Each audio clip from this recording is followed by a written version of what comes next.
L'estime de soi. Je me demande aujourd'hui de quelle façon est-ce que vous pouvez percevoir la façon dont vous vous estimez vous-même, l'image que vous avez de vous, la façon dont vous vous connaissez, à travers vos expériences, à travers tout ce que vous avez pu expérimenter dans votre passé, à travers ce que vous estimez être dans cet instant présent. Cela peut être également la dose d'amour que vous vous autorisez chaque jour à vous donner, à vous offrir à vous-même.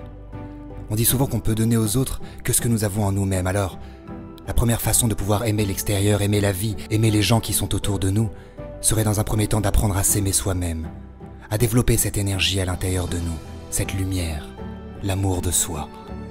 De quelle façon est-ce que toutes les expérimentations que vous avez pu faire dans votre passé, les victoires, les erreurs, les échecs, les réussites, comment est-ce que tout ça peut vous permettre de vous connaître davantage pour pouvoir faire en sorte d'élever votre valeur personnelle?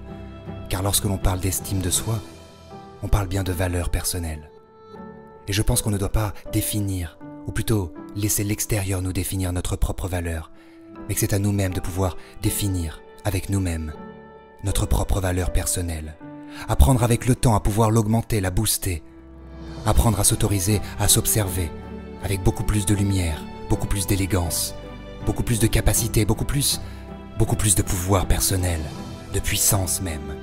La façon dont l'on peut peut-être impacter ce monde, dont l'on peut commencer à le modifier, à le changer, en changeant dans un premier temps de l'intérieur, à travers de nouvelles attitudes, une nouvelle façon de s'estimer pour commencer à utiliser cette estime et cette haute valeur de soi pour un changement collectif. Comme si finalement, la place que nous avons au niveau de notre individualité pouvait commencer à déteindre sur tout le collectif. Est-ce que ce serait ça la réalisation de soi? Est-ce que ce ne serait pas finalement le plus beau cadeau que l'on pourrait offrir à la vie, que de pouvoir se réaliser soi-même, afin de pousser les autres à changer, à évoluer, et commencer à faire d'un impact individuel un mouvement collectif qui nous permettrait tous ensemble de s'estimer avec davantage de puissance, individuellement et collectivement, vers un mouvement de changement positif dans lequel nous pouvons tous mettre notre pierre à l'édifice.